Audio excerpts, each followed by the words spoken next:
Hello, um, good morning or good afternoon, depending on where you are joining in from. My name is Gloria, and I'll be taking you through rapid prototyping. So I will just share my screen and then take you through what would be going through today within maybe 30 minutes.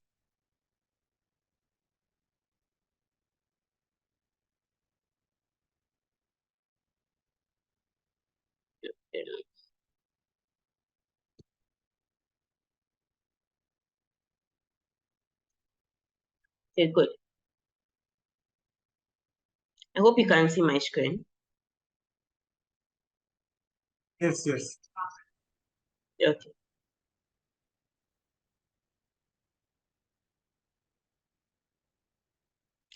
So I don't know the people who are here, but then this video or this short course is for people who either have ideas and they want to prototype it, or people who want to become professionals when it comes to designing and prototyping other ideas or other people's ideas. So if you have ever had an idea, especially a digital idea, and you've wondered, okay, I have this idea, how do I start, or how do I maybe get some funding? How do I show what my idea is? Then this is like the best video, or this is the best lesson for you. So I'm going to take you through the whole thing, and then we'll do some practicals in Figma as well. So, like I already said, my name is Gloria. I'm a UX designer, and I'm also in the sustainability, climate, and women's advocacy space. I'm a writer and content creator on LinkedIn, TikTok, and YouTube. And my favorite stuff to do sometimes is to play mobile games like Delicious World and Cooking Madness. I really like to play games like that. Okay, so our roadmap today, um, after now that introductions are out of the way, I'll be introducing you to what rapid prototyping is. I would tell you about its benefits, use cases. Then I'll go on to show you the tools and methods that you can use to rapid prototype your own ideas, or also freelance for other people to help them visualize their projects, their ideas, especially if it's a digital idea. And then I'll do some quick introduction to Figma and how to prototype in Figma, and then we'll do Q&A. So what is rapid prototyping? So rapid prototyping is an iterative approach to the design stage of an app or a website. And rapid prototyping actually started with physical things. So for instance, maybe you had an idea to do a rice cooker, someone once had an idea to do a rice cooker. Someone once had an idea to do a microwave, to do a washing machine. Someone was like, could we build something that will make our food cold? And that is how we got a fridge and a refrigerator. And all these things that were made, most of them started with doing like a small version or a prototype of their idea before actually building it. Now, with time, with the digital world coming in, and now we building mostly in terms of tech, websites, and mobile apps, rapid prototyping moved to the digital world, and it became a design approach that you can use to quickly get a version of your app or a version of your website out before you actually build the real thing. And the objective of prototyping is that it allows you to quickly improve the functionality and the overall design of your product before putting in too much time or putting in too much money as well. Rapid prototyping also saves you a lot of money. So you see sometimes companies bring out products and it flops and people don't buy it. So if they had done a pre-order of 100,000 copies of that product, then that means that is a loss to the company financially. So the whole point of a prototyping is to save you money and save you cost, whether you are a tech startup founder, you are a tech professional, or you are someone who wants to be an entrepreneur and build a product. So what are some benefits of a prototyping? I think I've already stated a couple of them, but then the long story is everyone who embarks on the journey of being a tech entrepreneur or being a tech startup founder wants to achieve product success. By achieving product success, that means that they want to have a lot of users. They want the users to actually be happy and love their app, and they want to make money from the app or the product that they are building. So rapid prototyping's goal is to help you reach product success faster. It's to help you focus on building the right core features of your app faster, and also help you build the right thing at the right time. To give you an example, one popular app that we have now is TikTok. And many people think that TikTok is so perfect that even if it came maybe 10 years ago, or it comes maybe 50 years in the future, to still be successful. But that's not true.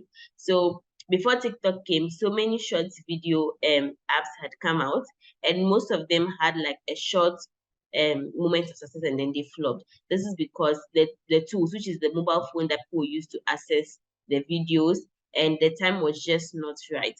But then TikTok, when it started, which is made by ByteDance, did a survey on the market.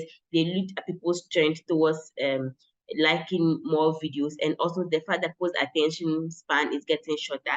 And they decided to launch something that had already been launched, and then it's a lot of success. So you have to build the right thing at the right time if you want to hit the market well, and make sure that your business or your product doesn't get lost or doesn't flop. So there are so many ways to perform rapid prototyping, but then there are 6 main ways, and I'll be taking you through an overview of how you should go about.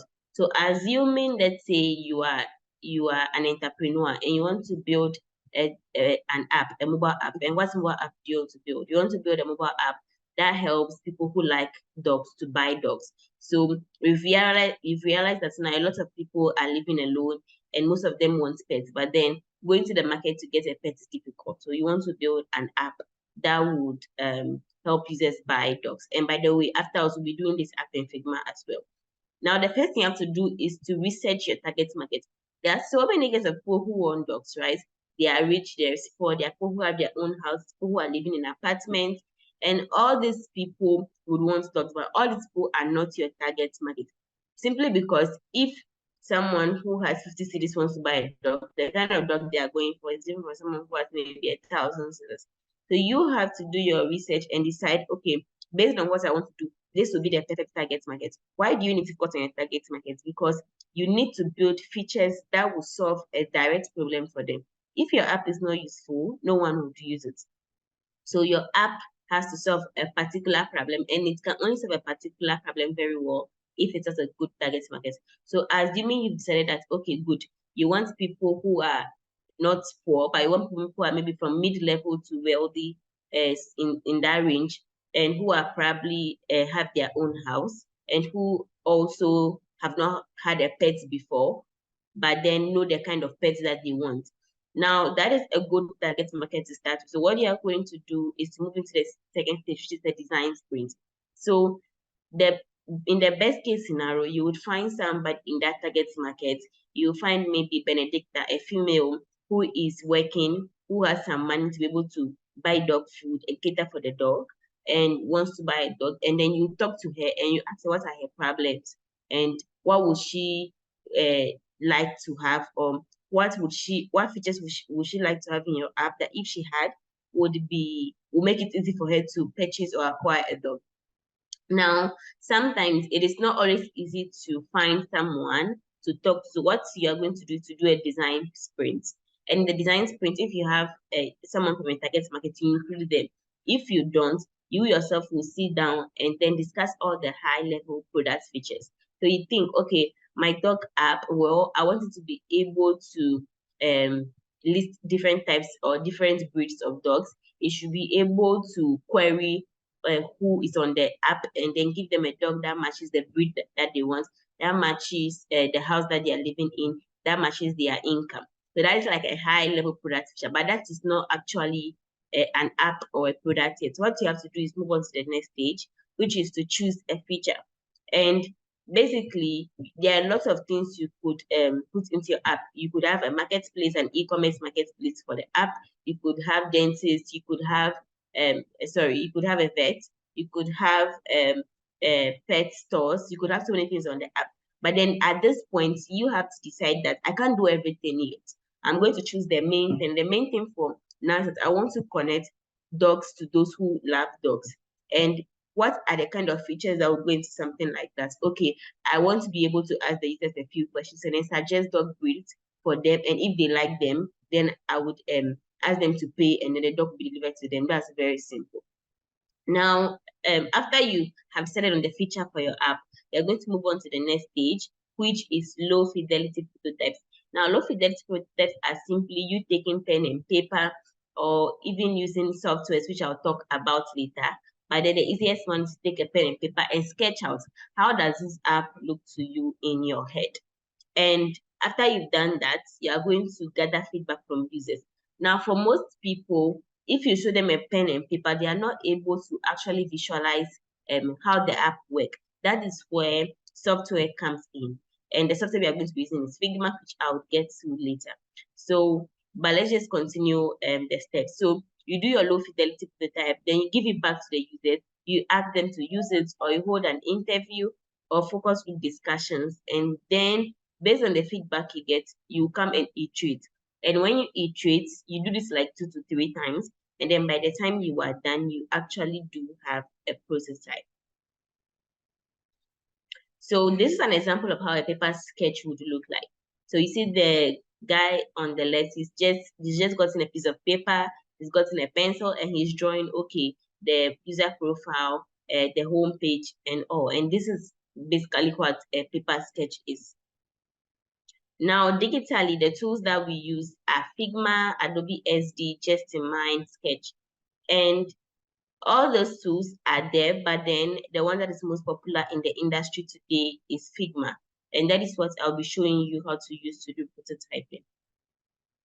So it's time for us to do some practical work. We'll be going into Figma. Now, for those of you who don't know Figma, it is a design tool. And you use it to design your app, you use it to design your website, and then people can view it as if it has already been developed or as if it has been coded already.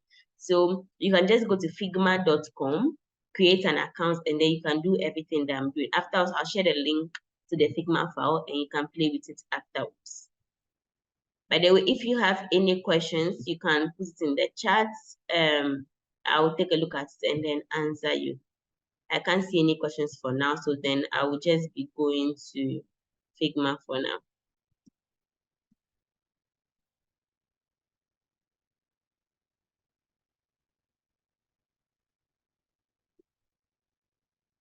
So this is the dog app we spoke of. As you can see, I've designed it already so that we don't spend a lot of time, and I've prototyped it. So I'm going to show you how it looks now that it has already been prototyped. So Figma has a prototyping feature in it, whereby after you do your design,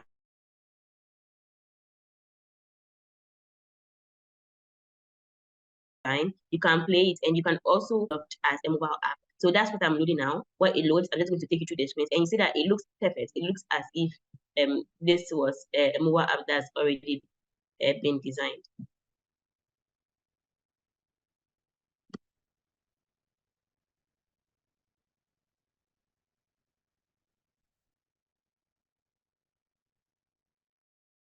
By the way, if you have any comments, suggestions, questions, any resources or tools that you would like to have, just put in the comments and or in the chat, and afterwards I will take a look at it. As you can see, this is our app. This is our splash screen, our onboarding screen.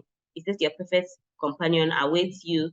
You click next to go to the next page, and then the next page would just load. And you continue to the next page where the app will ask you, we want to ask you a few questions to help you find your perfect puppy or your perfect dog. And then you click yes, let's go. And when you click yes, you see breeds that you can choose from. So we have golden retriever, French dog. I like a golden retriever, so you select it. I like a bulldog, I like a German shepherd. So I select this tree. If you don't like anything, you can just unselect it again or select a new one, then click continue. Then it asks you which gender do you want. Personally, I don't mind the gender, so I just click to select. But if you wanted female, you could just click select female, and then I'll click continue. Then where do I live? I live in an apartment. But if someone lives in a house without a garden, they will choose that. I live in an apartment, so that's what I'll choose. Then I'll click on find your dog. Then the app would go through all the data I've given it and then choose a dog for me. So you see it's doing its thing. and then give it a few seconds, it will tell you that, okay, these are the perfect breeds for me. So a golden retriever and a French bulldog would be perfect for me. Then I can go and check out.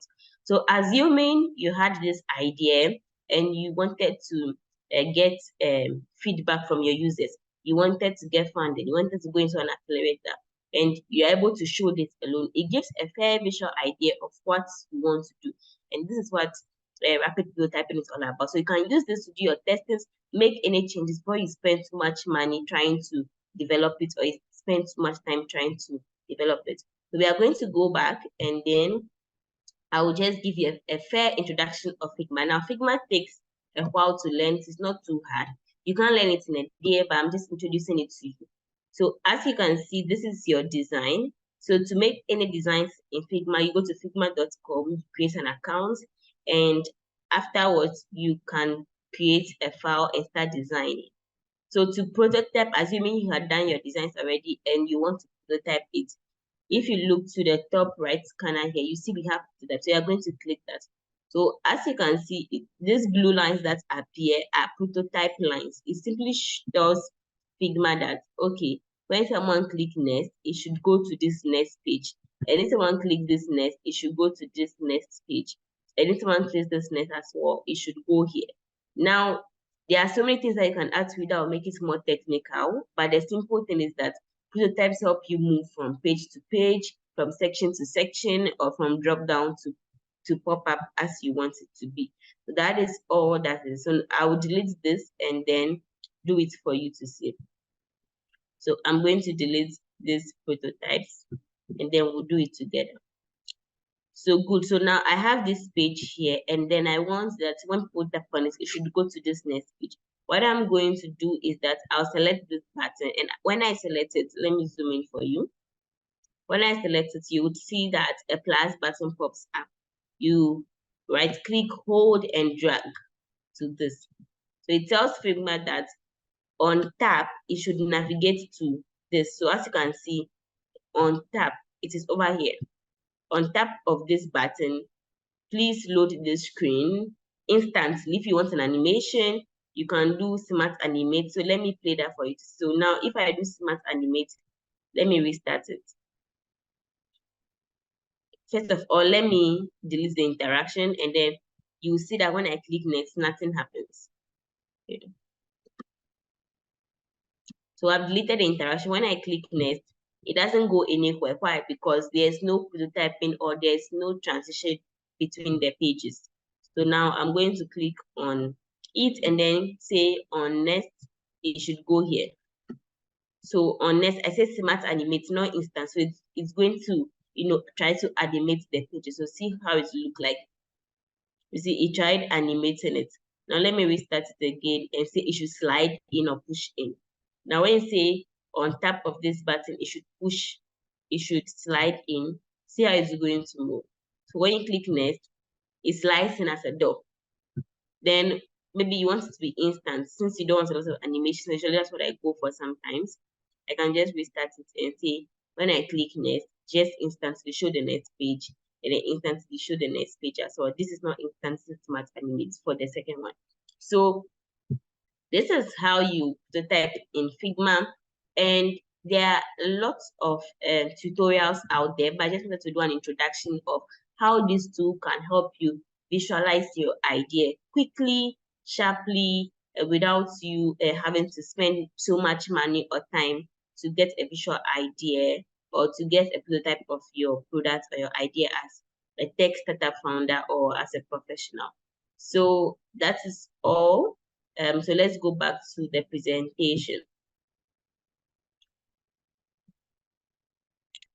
So now it's time for Q&A. I'm going to check the chat to see whether there are any questions, or you can unmute your mic if you're in the call and then ask any questions that you have.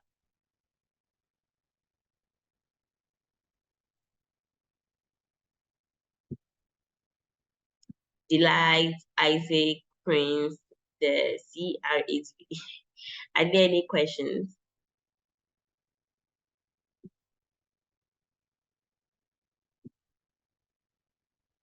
Okay, the CRHB says yes. Okay, sure. So ask the question and then I would answer.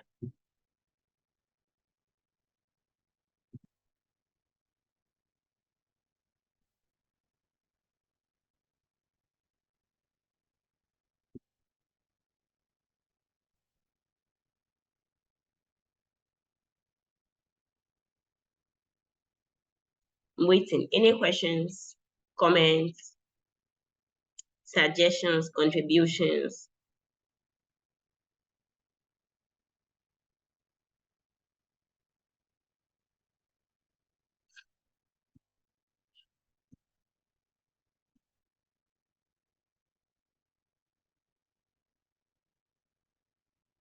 Yes. So Figma is free. So if it doesn't cost any money, no, most people don't like paid tools. Figma is free. It has a paid version, but you don't need the paid version to use it. The paid version is for teams. Maybe you're designing, you want other people to come in and design it. It's you, then you pay for the pro version. But aside that, everything in Figma is free. Create an account and then you'll be able to use it. And yes, you can use it to do good app design. Figma is actually the industry standard, and that is what all UX designers use to do mobile apps and websites.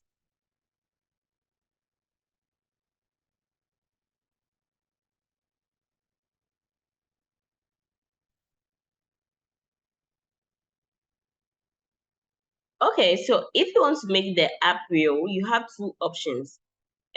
For most people, after you do your prototyping and just to gather your feedback, you've made all the changes you want to make and you are sure that, okay, this is how my app would look like. You would then ship it to a developer. Shipping it simply means that Figma has like front end code in it. So you give the Figma link to a developer, then the developer would look at it and then also code the back end and do the front end and connect the two and put some play stuff for you. Now, for some people, they don't want to go that approach. And if we are done after the call, you can Google plugins for Figma. And plugins basically, among plugins, we have plugins that help you to generate the code. So they'll look at the design, generates the code for you, and then you can just install that as an app. But most of the time, those ones have paid plans. So there's one I use, it's called the Animap. Let me see whether I can Google it for you and then get you. It's called Animap, and basically what it does is that it helps you to make your app a real app without having to code it.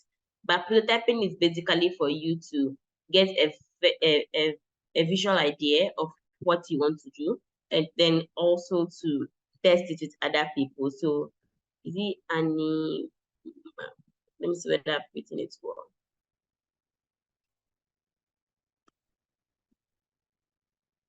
So good. So as you can see, it's called Anima, and it is AI designed to code, Figma to React, Figma to HTML. So yes, you can use something like this, completely convert your designs to code, and you don't have to code yourself. Perhaps you may need to have a bit of knowledge about code to be able to make changes if you want to make changes. But then you can use something like this to convert your prototype to code. I hope that's clear.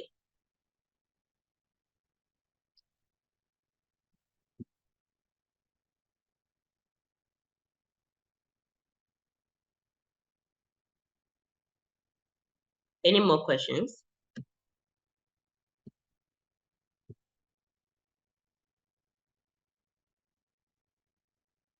Okay. So if there are no more questions, I think I will just continue from here. We are actually at the end. If you still have questions, put this in the comments and I'll take a look at it. But basically, this is what a rapid prototyping is about. Yes, rapid prototyping can save you a lot of time and energy wasted than for you to go build something and then you realize that, oh no, no one wants it.